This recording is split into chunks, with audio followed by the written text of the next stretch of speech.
Assalamualaikum warahmatullahi wabarakatuh. Alhamdulillah rabbil alamin wa bihi nasta'inu ala umuri dunya waddin.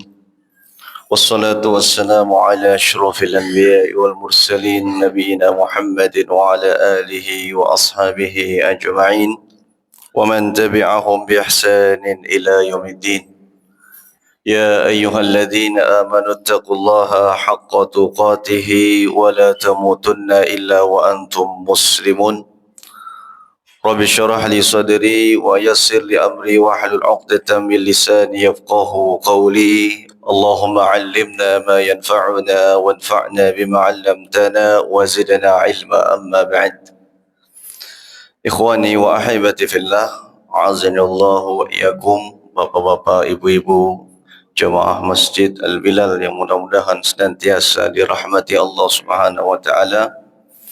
Alhamdulillah, puji dan syukur kita panjatkan kepada Allah yang telah memberikan kita kenikmatan yang begitu banyak sehingga pada pagi hari ini kita dapat melaksanakan salat subuh berjamaah. Semoga Allah taala menerima amal kita. Dan semoga Allah jadikan pagi ini adalah awal dari hari kita untuk mendapatkan keberkahan dari Allah Subhanahu wa taala. Amin. Salawat dan salam semoga tercurahkan kepada Nabi besar Muhammad sallallahu alaihi wasallam, kepada keluarganya, para sahabatnya serta umatnya yang selalu istiqamah dalam menjalankan sunnah-sunnahnya hingga hari kiamat. Jemaah yang dimuliakan Allah, kita hidup hari ini di zaman yang penuh dengan fitnah. Zaman yang dikatakan oleh Rasulullah SAW dalam sebuah hadis yang diriwayatkan oleh Imam Ahmad, Ibnu Majah dan yang lainnya, dari Abu Hurairah dan juga dari Anas bin Malik radhiyallahu anhuma, bahwa Rasulullah SAW bersabda, sayati 'alan nasi sanawatun khadda'at, akan datang nanti kepada manusia tahun-tahun yang penuh dengan tipu daya. Yusaddaqu fiha al-kadhibu wa yukadzabu fiha as-sadiq, yang mana pada saat itu orang dusta dibenarkan dan orang yang jujur dikatakan sebagai pendusta. Wa yu'tamanu fiha al-kha'inu wa yukhawwanu fiha al-amin, dan orang yang khianat diberikan amanah, orang yang khianat dipercaya, diberikan jabatan, diberikan tugas. Namun orang yang amanah dibilang sebagai pengkhianat. Wa yantuqu fiha ar-ruwaybidah, dan Nabi SAW menyampaikan di saat itu akan banyak berbicara para ruwaybidah.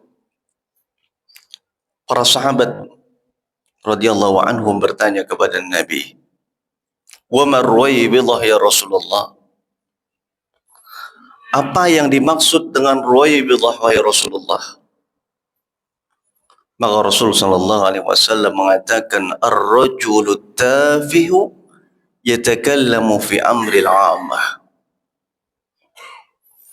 yaitu seorang yang tafih, seorang yang tidak punya kapasitas ilmu, kemudian dia berbicara tampil di tengah manusia membicarakan perkara yang besar.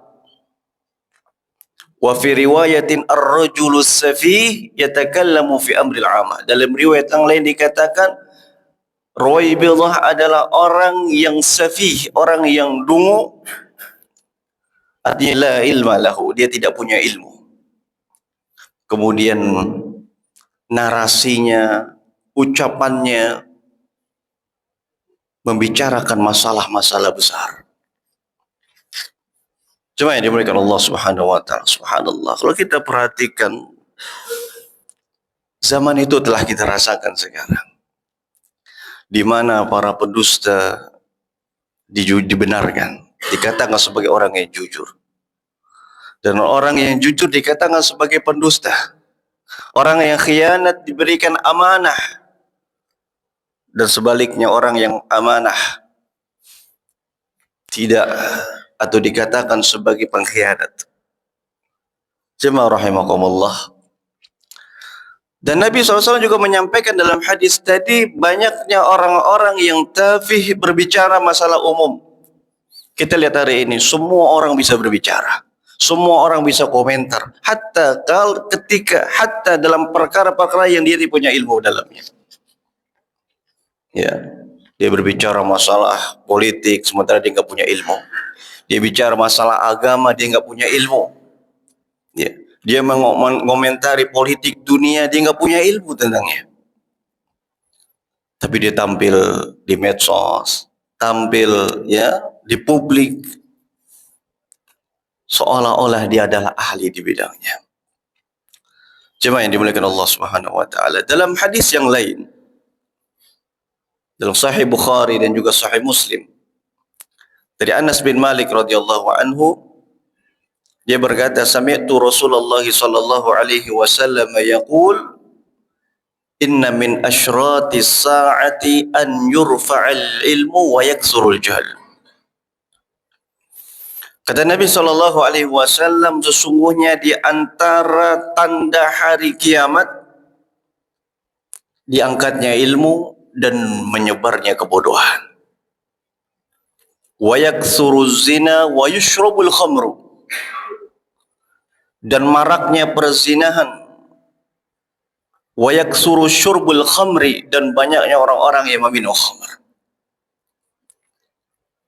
Nabi SAW mengatakan di antara tanda hari kiamat pertama adalah diangkatnya ilmu. Diangkatnya ilmu dengan apa? Dengan diwafatkannya para ulama. Kan dalam hadis lain disebutkan, innallaha la yaqbidul ilma intiza'an min sururil ibad. Karena Allah Subhanahu wa taala tidak mengangkat ilmu begitu saja dari dada-dada hamba, tidak. Walakin yaqbidul ilma biqabdil ulama. Akan tetapi Allah Subhanahu wa taala mencabut ilmu dengan cara mewafatkan para ulama. Ya. Karena dengan wafatnya para ulama, maka ilmu semakin dilupakan. Ya. Walakin yaqbidul ilma biqabdil ulama. Kata Nabi SAW, akan tetapi cara Allah Subhanahu wa taala mencabut ilmu adalah dengan cara mewafatkannya para ulama. Hatta idza lam yubqi 'aliman ittakhadha an-nasu ru'usan juhala. Sampai ketika tidak ada lagi tersisa seorang alim pun, maka orang-orang akan menjadikan orang-orang bodoh sebagai panutannya, sebagai pemimpinnya, sebagai orang-orang yang dimintakan fatwanya. Fasu'ilu, mereka ditanya, fa'aftau bighairi ilmin fadhallu wa adhallu. Lalu mereka berfatwa tanpa ilmu, mereka pun sesat dan menyesatkan. Jemaah yang dimuliakan Allah Subhanahu wa taala. Nabi SAW menyampaikan bahwa di antara tanda hari kiamat adalah ilmu ini akan diangkat. Sampai-sampai nanti di akhir zaman tidak ada lagi mengenal Allah kecuali hanya nama saja. Ilmu akan diangkat. Ya. Ilmu yang dimaksud di sini adalah ilmu agama, ilmu syar'i. Ya. Ilmu tersebut akan diangkat oleh Allah Subhanahu wa taala. Dan tampillah orang-orang bodoh. Tampillah para juhala. Tampillah para ruwaibidah yang berbicara masalah besar, masalah umum.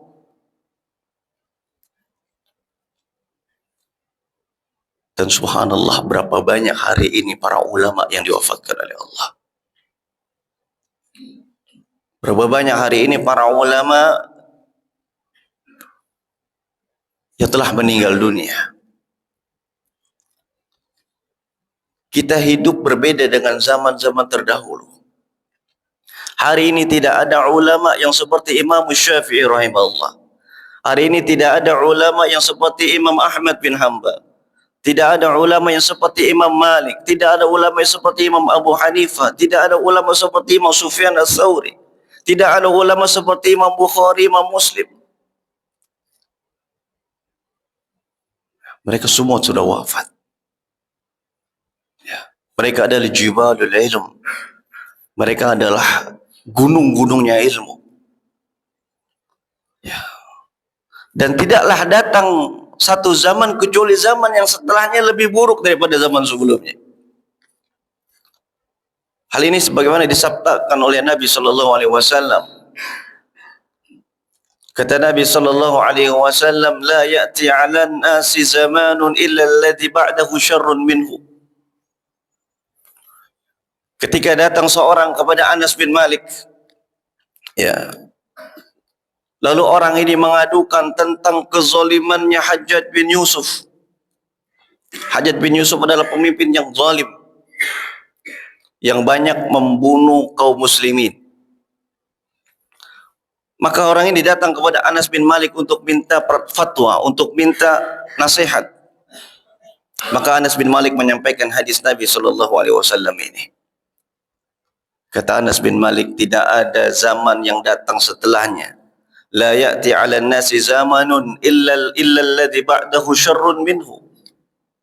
Kecuali zaman yang setelahnya lebih buruk daripada zaman sebelumnya. Artinya semakin jauh zaman dari zaman kenabian, maka zaman tersebut semakin buruk.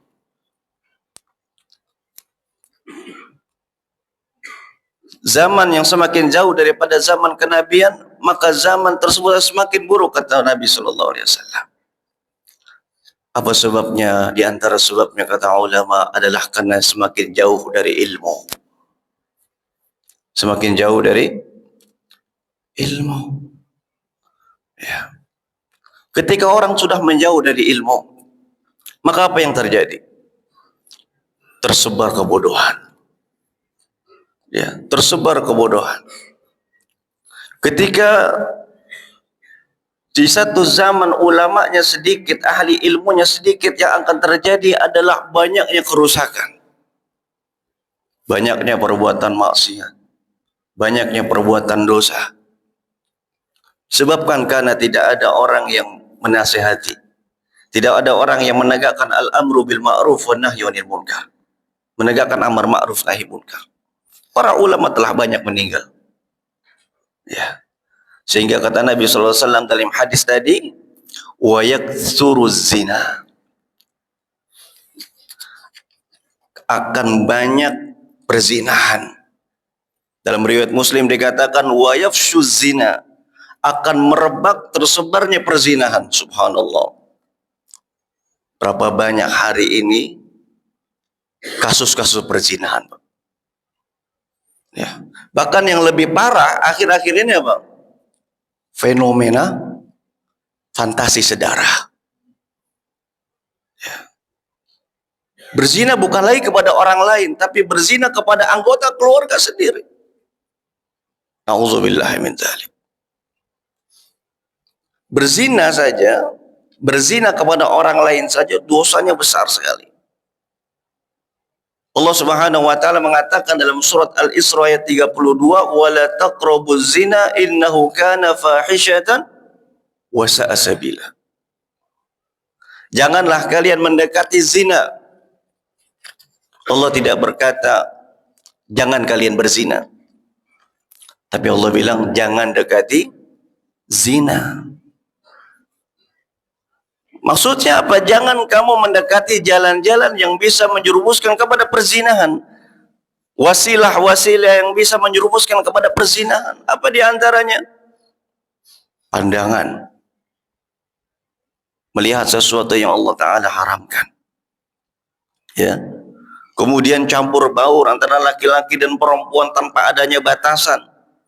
Pergaulan antara laki-laki dan perempuan tanpa ada batasan syar'i. Pacaran. Ini semua adalah wasilah yang bisa menyebabkan seorang terjatuh kepada perzinahan.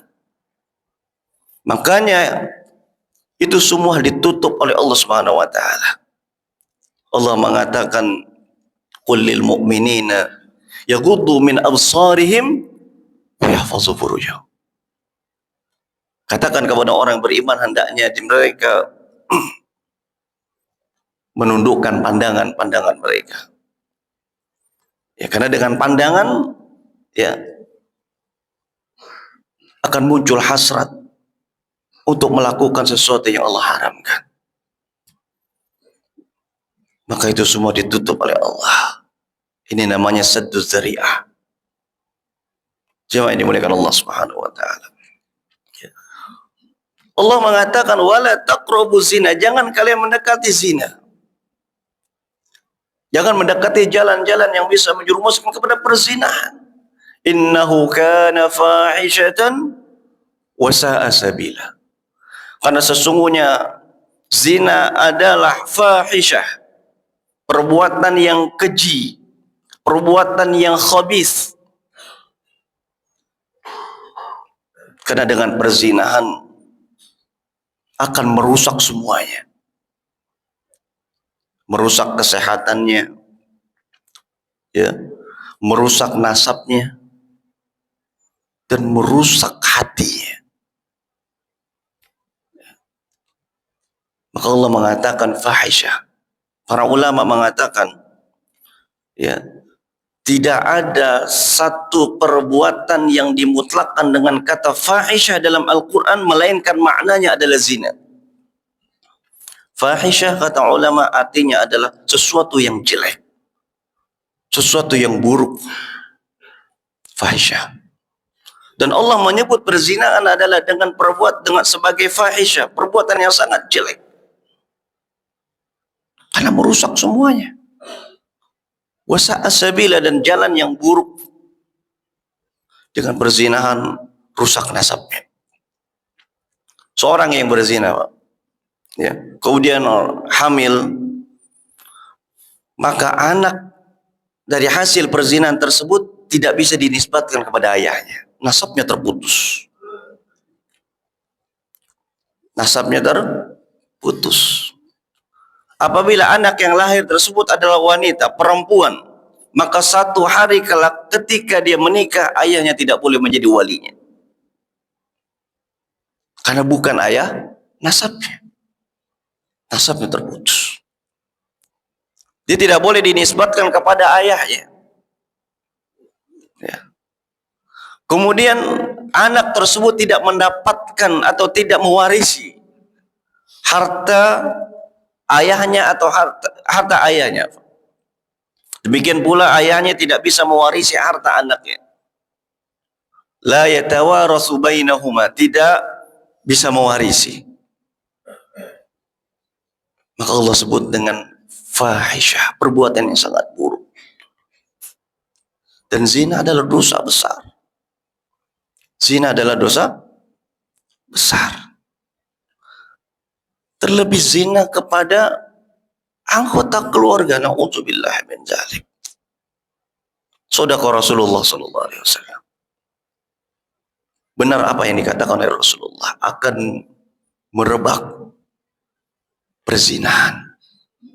Bahkan mereka ini, Pak, ya, orang-orang yang punya kelainan seksual ini, yaitu fantasi sedara tadi, mereka secara terang-terangan membuat grup di media sosial.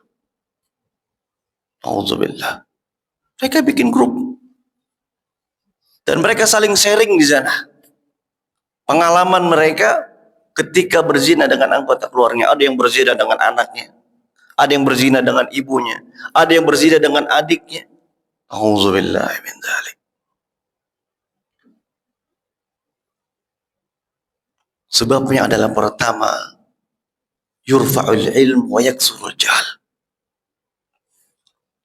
Diangkatnya ilmu dan merebaknya kebodohan. Orang sudah tidak peduli lagi dengan ilmu agama. Ya. Orang sudah tidak peduli lagi dengan agamanya, apalagi mempelajari. Mereka menjauh dari ilmu, sehingga apa yang terjadi? Kerusakan, dosa, maksiat tersebar di mana-mana. Sedekah Rasulullah SAW. Benar apa yang disabdakan oleh Rasulullah SAW. Wa yafshuz zina, akan merebak perzinahan.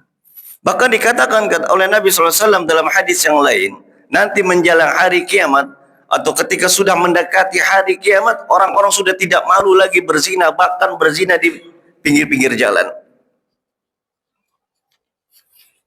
Ya, nggak tahu malu lagi. Sekarang udah muncul pacaran di pinggir jalan. Ya.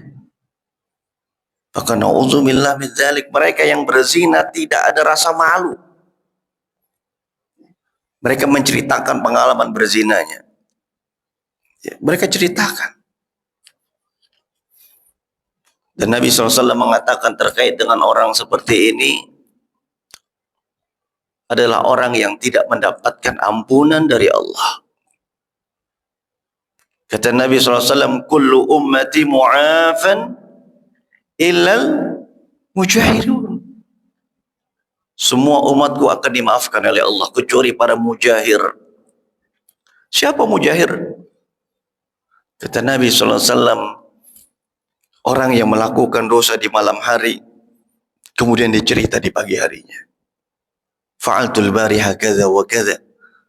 Dia menceritakan kepada orang dengan bangga dia melakukan dosa di malam hari. Ya, aku telah melakukan dosa ini dan dosa itu di malam hari. Bukan untuk menyesali, tapi untuk membanggakan dirinya. Diceritain. Dan orang yang melakukan dosa di siang hari, di malam harinya dia cerita kepada orang. Yang tadinya orang nggak tahu dosa dia, karena dengar cerita dia orang jadi tahu. Ini namanya mujahirun. Orang-orang yang menampakkan perbuatan dosa. Dan orang seperti ini tidak dimaafkan oleh Allah Subhanahu wa taala. Kenapa? Karena Allah sudah tutup aibnya, diceritakan kepada orang lain. Ketika dia melakukan dosa, Allah tutup.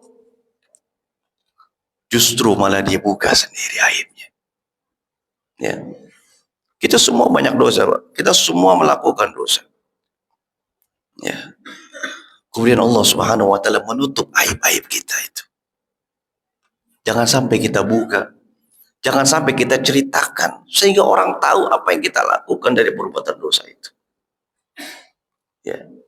Kecuali dalam rangka untuk apa? Menyesali. Seperti orang berdosa, kemudian dia datang kepada seorang yang alim, dia cerita dan diminta solusi. Ya. Sebagaimana hal ini juga pernah terjadi. Ya, Nabi SAW pernah sampaikan dulu ada orang yang membunuh 99 nyawa. Ya, dulu pernah ada orang yang membunuh 99 nyawa. Lalu dia datang kepada seorang ahli ibadah. Dia mengatakan qataltu tis'atan wa tis'ina nafsan. Qataltu tis'an wa tis'ina nafsan. Kata orang ini, wahai fulan, wahai syekh, aku sudah membunuh 99 orang. Fahal li min taubah, apakah aku masih bisa taubat? Artinya dia menyampaikan dosanya ini dalam rangka dia mau bertobat kepada Allah Subhanahu wa taala, bukan untuk membangga. Maka karena ahli ibadah ini bodoh, jahil, tidak punya ilmu, maka dia mengatakan, ya, tidak ada taubat bagimu. Subhanallah, tidak ada taubat bagimu. Faqatalahu, maka orang ini pun membunuh ahli ibadah tadi sehingga genap menjadi 100 nyawa yang dia bunuh. Ini bahayanya orang ketika datang kepada orang yang jahil, ahli ibadah yang tidak punya ilmu. Ya. Ketika orang tersebut ditanya tentang satu masalah, kemudian dia menjawab, maka akan timbul kerusakan. Ya. Orang ahli ibadah tadi mengatakan tidak ada taubat bagimu, sehingga apa? Hilang nyawa dia, dibunuh oleh orang tadi. Orang ini datang untuk bertaubat kepada Allah. Ya, kemudian diberikan fatwa seperti itu, akhirnya apa? Orang ini kesal sampai membunuh lagi. Maka dia pun datang kepada seorang yang alim dan bertanya, "Fahal li min taubah, apakah aku masih bisa bertobat?" Maka si alim tersebut mengatakan, "Iya, kamu bisa bertobat. Kamu masih bisa bertobat kepada Allah." Karena Allah Subhanahu wa taala yaqbalu taubata ma lam yughargir. Allah menerima taubat selama nyawa belum sampai kerongkongan. Ya. Sebanyak apapun dosa yang kita lakukan, ketika kita bertobat kepada Allah dengan sebenar-benarnya, maka Allah akan ampuni dosa-dosa kita.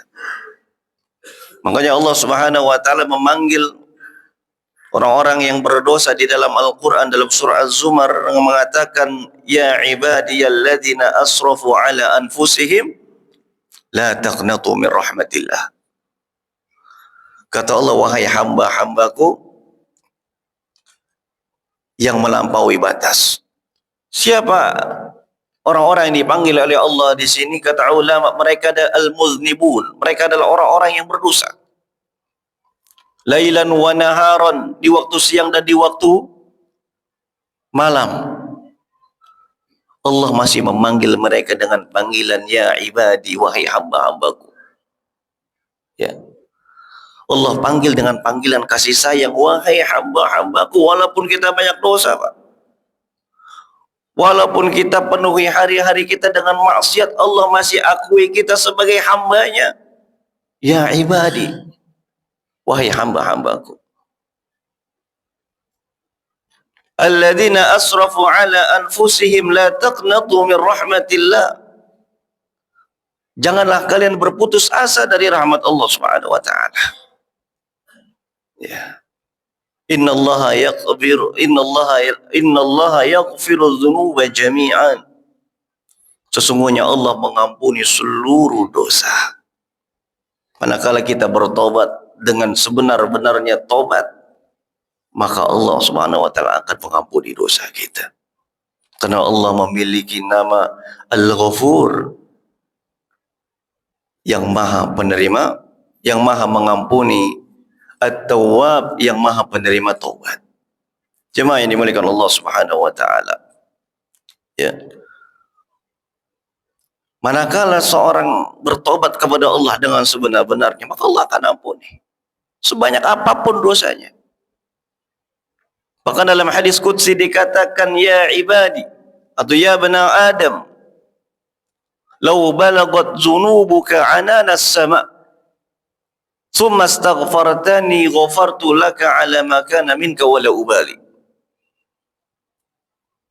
Kata Allah dalam hadis qudsi, wahai anak Adam, sekiranya dosa-dosamu sepenuh langit, law balagat dzunubuka anadas sama', sekiranya dosa-dosamu sepenuh langit, setinggi langit, kemudian kau meminta ampunan kepadaku,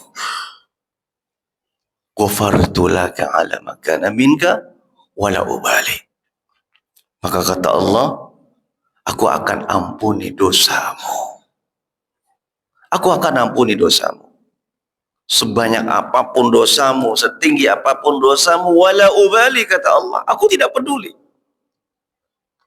Selama kita bertobat dengan sebenar-benarnya bertobat. Ya. Selama nyawa seorang belum sampai kerongkongan, maka Allah menerima taubatnya. Sebanyak apapun dosanya. Nah, orang ini dia menceritakan dosanya di hadapan orang banyak, sehingga orang-orang semua pada tahu.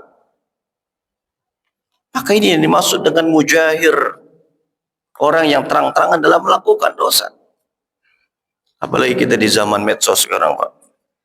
Ya.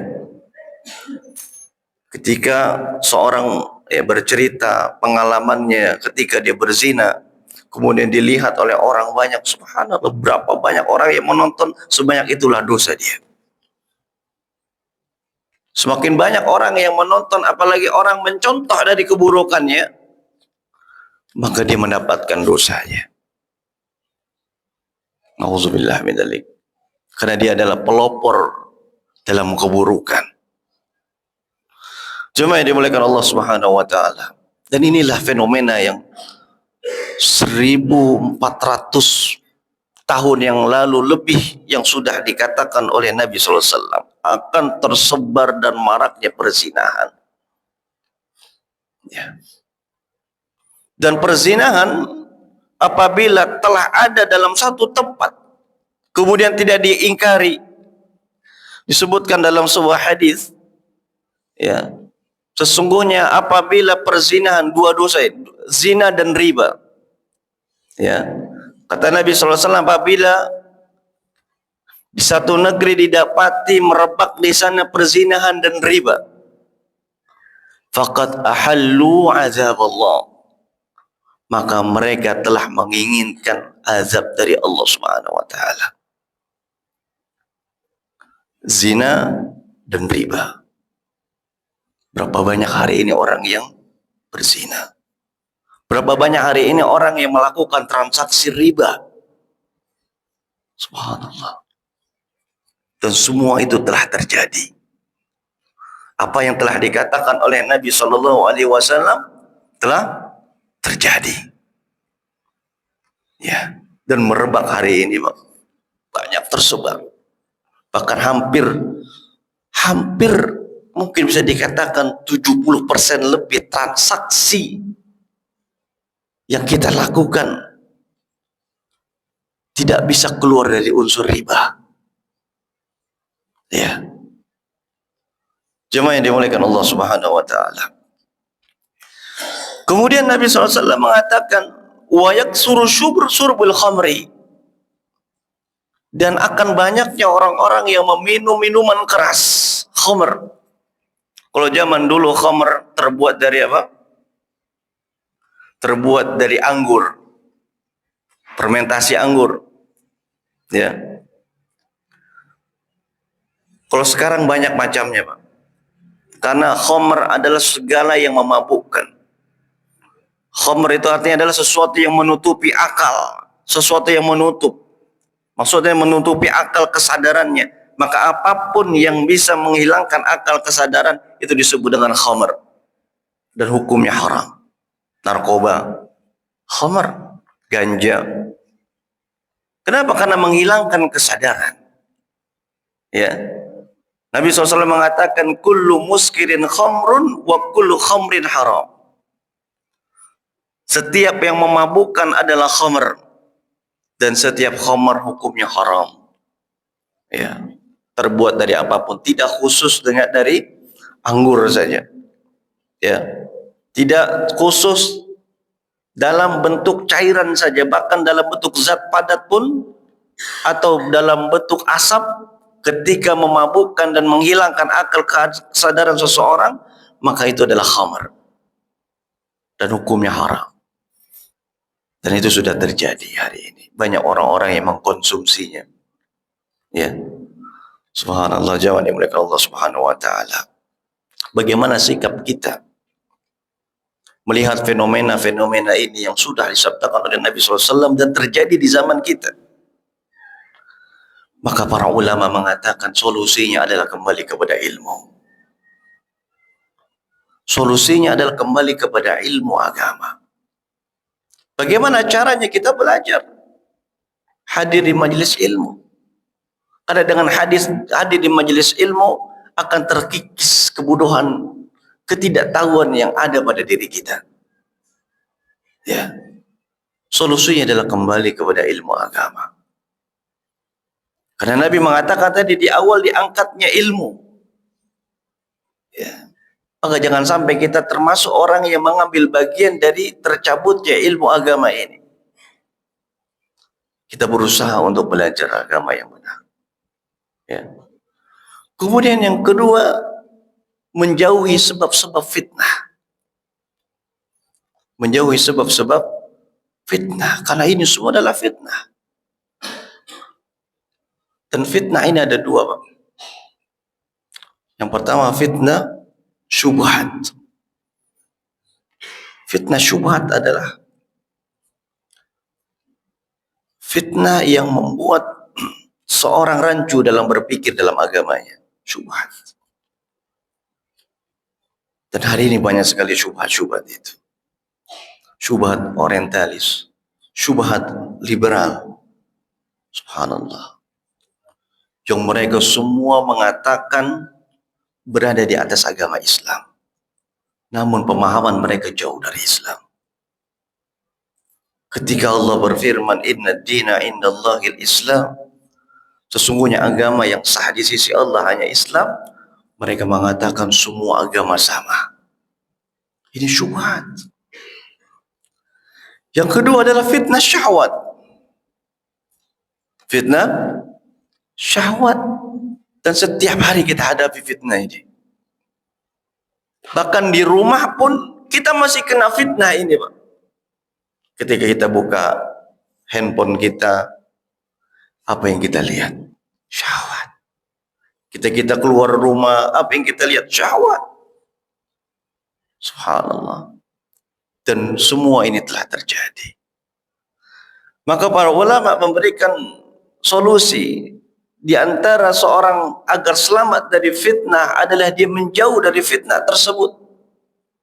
Dia berusaha menutup pintu-pintu yang bisa menjerumuskan seorang kepada fitnah itu. Ya, jangan sampai dia menjadi bagian dalam tersebarnya fitnah. Baik fitnah syubhat maupun fitnah syahwat. Ya. Dan yang ketiga kata ulama, hendaknya dia selalu meminta, berdoa kepada Allah Subhanahu wa taala agar diselamatkan dari fitnah-fitnah tersebut. Ya. Dia meminta berdoa kepada Allah agar ditetapkan hatinya di atas agama. Dan Nabi SAW sering berdoa dengan doa yang berbunyi, Allahumma ya muqallibal qulub tsabbit qalbi ala dinik. Wa ya musarrifal qulub sarrif qalbi ila ta'ati. Nabi SAW mengatakan, ya Allah yang membolak-balikan hati, maka tetapkan hatiku di atas agamamu. Subhanallah. Nabi yang sudah dijamin masuk surga. Nabi yang sudah mendapatkan jaminan dosanya sudah diampuni oleh Allah. Tapi masih minta untuk ditetapkan hatinya di atas agama. Padahal mustahil bagi Nabi untuk melakukan dosa. Mustahil bagi Nabi untuk melenceng dari agama Allah. Mustahil. Tapi Nabi SAW masih meminta. Dan doa yang paling banyak, atau di antara doa yang paling sering disebutkan oleh Nabi SAW adalah doa ini. Karena tidak ada jaminan bagi kita untuk kita terus istiqomah di atas ketaatan. Ya. Karena hati ini berbolak-balik. Mungkin sekarang ya hati kita sedang mantap di atas agama. Besok belum tentu. Ya. Bahkan nanti pulang dari sini pun belum tentu. Ya, maka kita minta kepada Allah agar Allah tetapkan hati kita di atas agama. Semoga Allah Subhanahu wa taala memberikan taufik kepada kita semua untuk bisa istiqamah di atas agama yang mulia ini. Semoga Allah Subhanahu wa taala menjauhkan kita dari segala macam perbuatan dosa dan maksiat. Wallahu taala alam bissawab. Mungkin ini yang bisa kita bahas pada kesempatan kali ini. Semoga memberikan manfaat kepada kita semua. Amin ya rabbal alamin. Ada pertanyaan?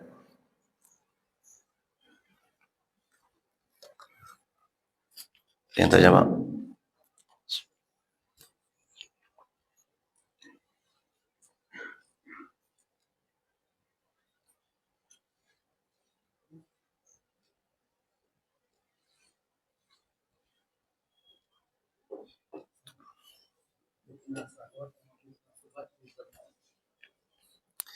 Fitnah syahwat dan fitnah syubhat lebih berat mana? Dua-duanya berat. Dua fitnah ini berat sekali. Tapi yang lebih bahaya adalah fitnah syubhat. Kenapa? Karena fitnah syubhat, orang tidak sadar kalau dia sedang salah. Dia merasa dirinya di atas kebenaran. Ya. Kita lihat orang-orang liberal. Mereka meyakini mereka benar. Berbeda dengan orang yang terkena dengan fitnah syahwat, dia menyadari bahwa dia salah. Ya, orang berzina, dia yakin dia salah. Orang minum khamar, mabuk, dia yakin dia salah. Orang mencuri, dia yakin dia salah. Tapi orang yang terkena fitnah syahwat, dia tidak meyakini bahwa dirinya sedang berada di dalam kesalahan. Ya. Makanya lebih bahaya adalah fitnah syahwat. Ya. Dan dua fitnah ini sedang kita hadapi di zaman kita. Ya. Dua fitnah ini terjadi di zaman kita. Kalau zaman dulu, ya, ada syubhat, sudah terjadi fitnah syubhat, tapi banyak para ulamanya, orang-orang yang bisa menepis syubhat-syubhat tersebut, sehingga orang-orang awam di zaman itu selamat karena banyaknya para ulama yang menjelaskan kebenaran. Ya, seperti di zaman Imam Abu Hanifah rahimahullah taala. Di zaman Abu Hanifah marak ilmu filsafat dipelajari, ilmu kalam dipelajari. Tapi subhanallah saat itu banyak sekali para ulama yang menjelaskannya, sehingga umat terselamatkan dari pemikiran-pemikiran tersebut. Ya. Di zaman Imam Ahmad bin Hanbal banyak orang-orang yang memiliki keyakinan Mu'tazilah. Ya. Mereka di antara keyakinan mereka adalah bahwa Al-Quran adalah makhluk. Ini keyakinannya Jahmiyah dan Mu'tazilah. Mereka meyakini bahwa Al-Quran adalah makhluk, bukan kalamullah. Ya, bukan kalamullah, bukan firman Allah. Maka tampil Imam Ahmad bin Hanbal menjelaskan kepada manusia akan kebatilan syubhat ini. Ya. Orang-orang Mu'tazilah mengingkari bahwa Allah Subhanahu wa taala berbicara. Makanya mereka mentahrif salah satu firman Allah adalah surat An-Nisa, wa kallamallahu Musa taklima. Ya, seharusnya kan ya dibaca wa kallamallahu Musa taklima. Mereka tahrif menjadi wa kallamallaha Musa taklima. Yang tadinya harokat dhammah diganti menjadi fathah. Kalau zaman dulu Pak, Al-Quran belum ada syakelnya, belum ada harokatnya. Jangankan harokat, titik-titik aja zaman dulu belum ada. Ya, masih gundul, asli gundul. Ya. Dan orang saat itu, terutama orang-orang yang tidak mengerti tata bahasa Arab, akan banyak terjatuh ke dalam kesalahan ketika membacanya, kekeliruannya. Ya. Sehingga para ulama ya berinisiatif untuk apa?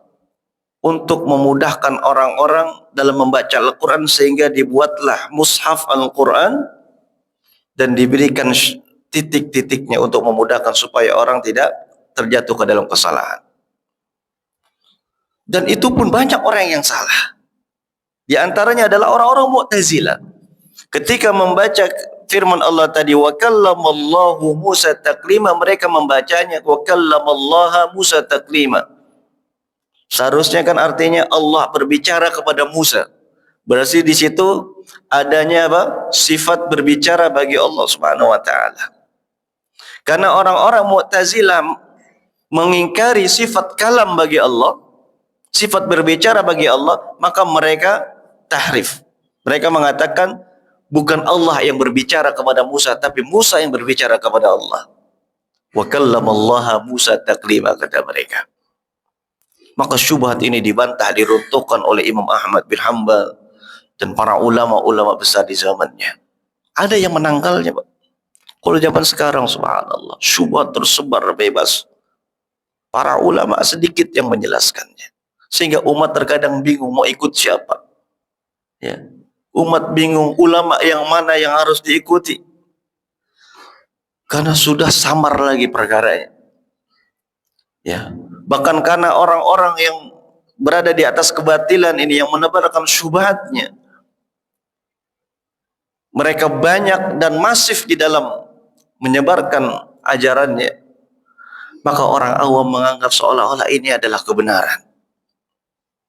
Ini adalah satu kebenaran, padahal itu bukan kebenaran. Ini bedanya antara zaman kita dengan zaman dulu. Ya, lagi pula di zaman dahulu fitnah syahwatnya nggak banyak seperti fitnah syahwat di zaman kita. Ya, fitnah syahwat di zaman dulu paling banter itu ngelihat apa, betis perempuan zaman dulu. Dan ini pernah nggak sengaja dilakukan oleh Imam Syafi'i. Kata Imam Syafi'i, ya, ketika beliau berjalan, di depan beliau ada seorang wanita, dan tanpa disengaja ternyata betis wanita tersebut tersingkap. Mungkin pakaiannya tertiup angin sehingga kelihatan betisnya. Maka apa kata Imam Syafi'i? Kata Imam Syafi'i, aku merasa 40 dari ilmuku hilang. 40 dari ilmunya hilang. Syakautu ila waki' su'a hifzi fa arsyadani bitarkil ma'asi. Maka beliau langsung datang ke gurunya, yaitu Imam Waki' bin Al-Jarrah. Beliau minta konsultasi. Beliau konsultasi kepada gurunya, minta nasihat, ya, tentang pengalamannya, karena semakin buruk hafalannya, kata Imam Syafi'i. Subhanallah. Imam Syafi'i itu, Pak. Imam Syafi'i ketika beliau membaca atau melihat sesuatu, beliau langsung hafal. Dan sulit untuk lupa. Sulit lupa. Ketika melihat sesuatu, dia langsung hafal. Dan lupanya sulit. Kalau kita kebalikannya. Ya. Ngafalnya susah, lupanya cepat. Gitu. Itu kita. Imam Syafi'i subhanallah, kuat hafalannya. Dan beliau merasa setelah melihat betis wanita tersebut, 40 dari ilmunya hilang. 40 dari hafalannya hilang. 40% dari hafalannya. Maka beliau konsultasi ke gurunya Imam Waki' bin Al-Jarrah. Lalu Imam Waki', gurunya, menasihati dia untuk meninggalkan maksiat. Padahal maksiat apa yang dilakukan Imam Syafi'i? Ngelihat betis perempuan itu pun gak sengaja. Maka Imam Waki' mengatakan, di annal ilma nurun wa nurullahi la yuta lil 'asi. Karena ilmu agama adalah cahaya, dan cahaya Allah tidak diberikan kepada orang yang bermaksiat. Maka di antara sebab terhalang seorang dari ilmu adalah karena maksiat yang dilakukan. Kalau sekarang kita merasa sulit ngafal, sering lupa, jangan-jangan itu karena apa? Maksiat kita. Dan memang begitu. Ya. Sulit kita ngafal, sulit kita untuk apa? Mencerna ilmu, dan mudah lupa. Itu kata para ulama disebabkan karena maksiat. Ya, karena kata Imam Ibnu Qayyim rahimahullah, maksiat bisa menghalangi seorang dari ilmu. Ya, maksiat bisa menghalangi seorang dari ilmu. Jadi susah untuk menghafal, susah untuk menerima ilmu.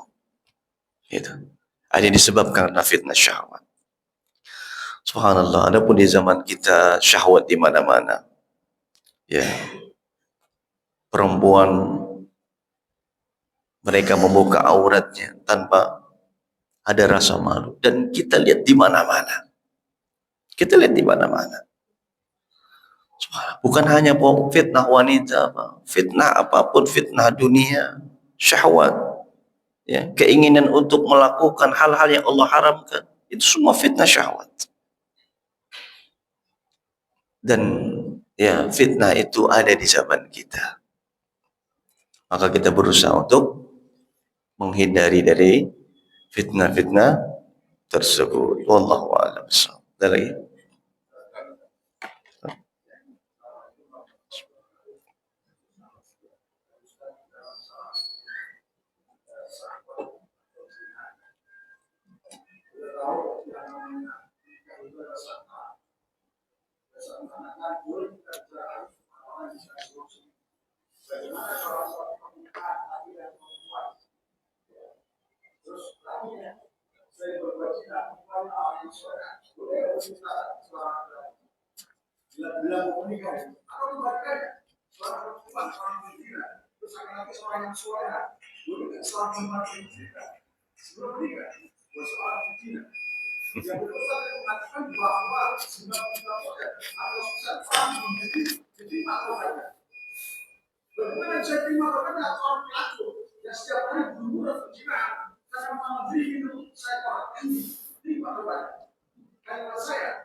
Baik. Berarti berapa pertanyaan tuh? 2 pertanyaan. Yang pertama, ya, hukum asal menyebarkan aib nggak boleh. Aib itu apa sih? Aib itu apa? Keburukan. Maka hukum asalnya nggak boleh seorang menceritakan aibnya kepada orang lain, hatta kepada keluarganya. Itu nggak boleh. Ya. Kecuali apabila ada maslahat di sana. Contoh misalnya, ada orang, ini kasus, ya kejadian. Ada orang punya anak perempuan, dan anak ini lahir disebabkan karena perzinahan orang tuanya. Kemudian anak ini mau menikah kepada seorang laki-laki dengan seorang laki-laki. Nah, pihak laki-lakinya nggak tahu kalau itu adalah anak dari hasil perzinahan orang tuanya dulu. Ya, maka orang tua ini dia cerita kepada pihak laki-laki bahwa dirinya tidak bisa menjadi wali bagi anaknya. Disebabkan apa? Anak ini dulu lahir bukan hasil dari pernikahan syar'i. Boleh nggak? Boleh, ada maslahat di sana. Kenapa? Karena kalau dia sembunyikan, justru menyebabkan pernikahan anaknya nggak sah. Kalau disembunyiin, menyebabkan pernikahan anaknya nggak sah. Kenapa? Karena anak ini bukan anak nasab dari bapaknya. Ketika bapaknya yang bukan nasabnya menikahkannya, tidak sah hukumnya. Itu ada maslahat. Ya, dan si bapak boleh juga mengatakan ini, menceritakan kepada pihak ya yang berwenang, misalkan ke KUA, ya, minta diwakilkan perwaliannya ini, ya sebut dengan wali hakim, ya wali hakim. Itu ada maslahat boleh. Ya. Kalau tidak ada maslahat, tidak boleh menyebarkan aib. Hatta kepada istri. Contoh misalkan ada suami istri menikah, ya. Kemudian setelah menikah si suami cerita aib-aibnya yang dulu. Dia pernah berzina, dia pernah begini begitu, cerita ke istrinya. Boleh nggak? Nggak boleh. Ya, sama seperti membongkar aib. Itu. Dan karena tadi disinggung masalah zina, zina ini hutang, Pak. Kata ulama, zina dain. Zina adalah hutang. Dan orang yang berzina, ya biasanya tidak menikah kecuali orang yang pernah berzina juga di masa lalunya. Karena Allah mengatakan azani la yankihwa illa zaniyatan aw musyrikah. Begitu sebaliknya. Az-zaniyatu la tankihu illa zanin aw musyrik. Seorang yang berzina tidak menikah kecuali orang yang berzina juga. Ya. Walaupun dia nggak tahu dulu masa lalunya bagaimana, biasanya seperti itu karena kata ulama zina itu adalah hutang. Dan termasuk hutang adalah apa? Ketika seorang berzina, maka ada kemungkinan anak keturunannya nanti juga berzina. Atau orang tuanya yang berzina, na'udzubillah. Karena ulama mengatakan az-zina dain. Zina adalah hutang. Ya. Maka nggak boleh kita menceritakan aib ya sebesar apapun dosa kita. Kecuali dalam rangka ya di sana ada maslahatnya. Seperti tadi, orang yang membunuh 99 nyawa, dia datang kepada seorang ahli ibadah. Tujuan adalah untuk minta solusi. Ya, apakah dia masih bisa tobat atau enggak? Gitu. Minta solusi. Maka karena dia datang kepada orang yang salah, akhirnya orang ini mengatakan tidak ada tobat bagimu. Gitu. Jadi itu aib tidak boleh dibuka kepada siapapun. Ya. Kemudian yang kedua apa tadi? Yang kedua apa?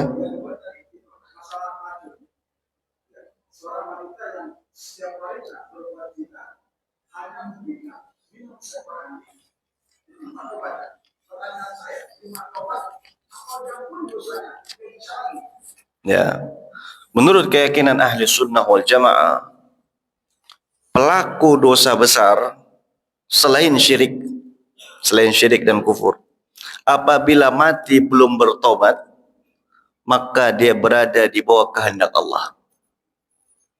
In sya'a azabahu wa in sya'a ghafara lahu. Kalau Allah mau untuk ampuni langsung, maka Allah ampuni langsung. Tapi kalau Allah berkehendak lain untuk mengazabnya dulu, maka Allah akan azab dulu di dalam neraka. Karena memang hukum asal dosa ya bisa menyebabkan datangnya azab Allah Subhanahu wa taala.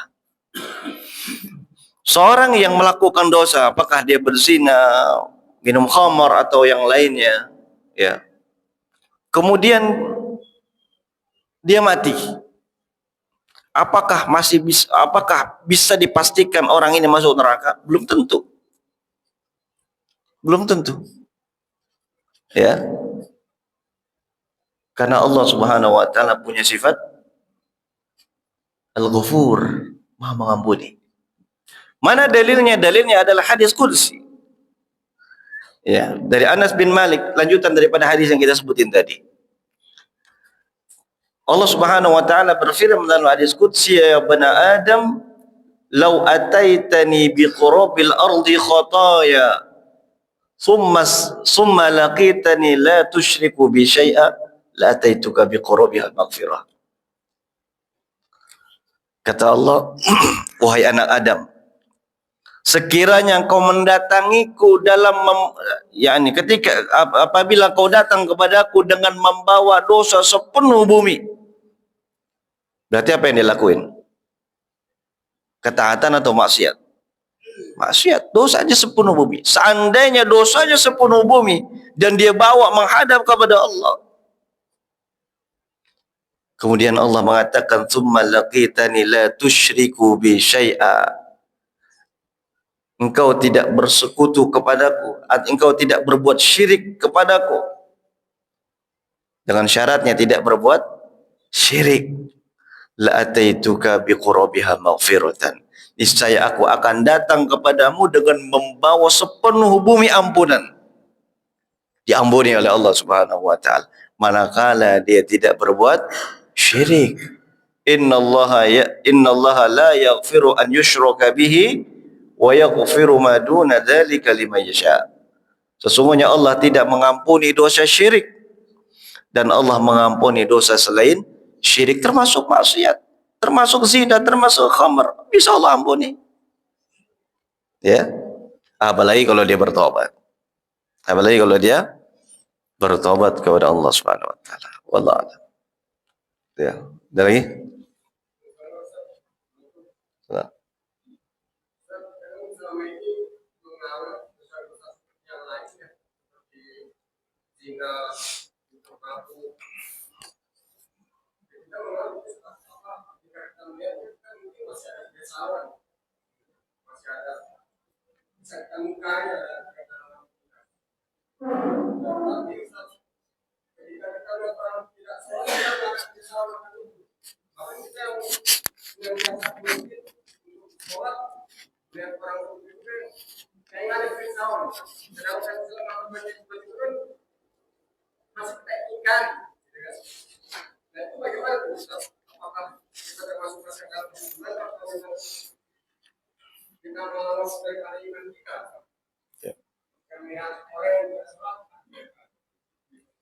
Ya, ini satu musibah.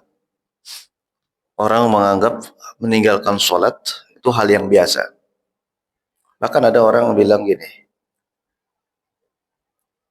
alhamdulillah, saya alhamdulillah nggak pernah berzina, nggak mabuk, alhamdulillah kata dia. Tapi dia nggak sholat. Dia nganggap nggak sholat itu hal yang biasa. Ini musibah. Padahal nggak sholat, dosanya lebih besar daripada dosa besar. Daripada berzina, mabuk, makan harta riba. Nggak sholat lebih besar dosanya daripada itu semua. Ya, dan ini perbuatan dosa, perbuatan maksiat yang besar. Ya, nah kita ketika melihat orang yang berzina, mungkin ada di dalam hati kita pengingkaran. Atau ada orang mabuk, atau ada orang yang main judi, ada pengingkaran dalam hati kita. Tapi ketika kita melihat ada orang yang nggak sholat, kemudian kita nggak ingkari, ini masalah, musibah. Ya, karena tadi disampaikan bahwa selemah-lemah iman adalah mengingkari kemungkaran dengan hati. Nabi SAW mengatakan, ya, kata Nabi SAW, man ra'a minkum munkaran falyughayyirhu biyadihi. Barang siapa yang melihat kemungkaran, maka hendaknya dia ingkari dengan tangannya, maksud dengan kekuasaannya. Kalau dia punya kekuasaan, punya wewenang, maka diingkari dengan kekuasaannya, dengan tangannya. Fa illam yastati' fa bilisanihi. Kalau dia nggak mampu, maka ingkari kemungkaran tersebut dengan lisannya, nasihatin, tegakkan amar ma'ruf nahi munkar, nasihatin. Ya, kalau kita melihat saudara kita terjatuh dalam perbuatan dosa, dosa apapun, dan terutama dosa meninggalkan sholat ini, kita nasihatin. Ya, kita nasihatin. Kalau kita nggak mampu, mungkin kita nggak punya ilmunya atau kita nggak bisa ngomong sama dia, kata Nabi ada yang ketiga. Wa illam yastati' fa fi qalbihi wa dzalika adhaful iman. Kalau dia enggak mampu juga, maka ingkari dengan hatinya. Karena ini selemah-lemah keimanan. Saya rasa semua orang bisa menasihati orang enggak sholat. Kalau ada saudara kita enggak sholat, kita lihat dia enggak sholat, kita datang ke dia, kita nasihatin, yuk sholat. Karena ya meninggalkan sholat dosanya lebih besar daripada zina, daripada minum khamar dan seterusnya. Bisa kita nasihati. Ya, begitu. Ya, jangan sampai merasa biasa-biasa saja. Ada saudara kita nggak sholat, tidak kita ingkari. Hatta dalam hati kita nggak ingkari. Itu jangan. Ya, karena meninggalkan sholat adalah perbuatan dosa yang besar, melebihi dosa-dosa besar yang lainnya. Ya, bahkan para ulama berbeda pendapat tentang statusnya. Apakah dia masih layak disebut sebagai muslim ataukah sudah tidak layak lagi? Ya, ada dua pendapat para ulama. Pendapat yang pertama mengatakan orang yang enggak sholat dia telah keluar dari agamanya. Dia sudah tidak layak lagi disebut sebagai muslim. Pendapat ini dipegang oleh Imam Ahmad bin Hanbal dan juga oleh sebagian para sahabat Nabi. Di antaranya adalah Umar ibn Khattab radhiyallahu anhu. Pendapat yang kedua ini pendapat jumhur, ya, mengatakan bahwa orang yang enggak sholat ya, karena malas, ya, maka dia masih muslim, tapi muslim yang fasik, pelaku dosa besar. Muslim yang fasik, ya, yang lemah imannya. Nah, dia belum sampai kepada derajat kafir. Maka menurut pendapat Imam Ahmad, ya, orang tersebut, orang yang enggak sholat, ya, dia tidak boleh, pertama, kalau dia mati, dia enggak boleh disolatin. Dia enggak boleh dikubur di pemakaman kaum muslimin. Ya, ketika orang ini menyembelih, maka sembelihannya itu tidak halal. Ini konsekuensinya. Ya. Namun pendapat jumhur ulama yang mengatakan dia masih muslim, tapi muslim yang lemah imannya, fasik, pelaku dosa besar, ya, maka berlaku padanya hukum keislaman. Artinya ketika dia mati maka masih ada hak untuk disolati dan ada hak untuk dimakamkan di pemakaman kaum muslimin. Begitu. Ya, tapi Imam Syafi'i di antaranya adalah salah satu ulama yang keras di dalam memberikan hukuman pada orang yang enggak salat ini. Apa hukuman kata Imam Syafi'i? Kalau ada orang enggak salat, ya. Kalau ada orang yang salat maka disuruh taubat. Disuruh taubat. Kalau dia enggak mau sampai 3 kali dia enggak mau taubat, artinya dia masih enggak salat, maka pemerintah berhak memberikan vonis hukuman mati kepada dia. Ini kata siapa? Imam Syafi'i. Apa vonisnya? An yudraba unuquhu bis-saif. Hukumannya adalah pancung kata Imam Syafi'i. Ini pendapat Imam Syafi'i. Subhanallah, kalau madhab ini diterapkan di negeri kita, Pak, berapa banyak orang yang hilang kepalanya hari ini. Ya. Karena perkara besar, bukan perkara main-main. Ini bukan perkara yang main-main. Wallahu a'lam bishawab. Cukup ya? Ya, kita cukupkan sampai di sini. Semoga memberikan manfaat. Wallahu ta'ala bishawab. Sallallahu ala nabiyina Muhammad wa ala alihi wa sahbihi wa sallam. Subhanakallahumma wa bihamdika asyhadu an la ilaha illa anta astaghfiruka wa atubu ilaik. Assalamualaikum warahmatullahi wabarakatuh.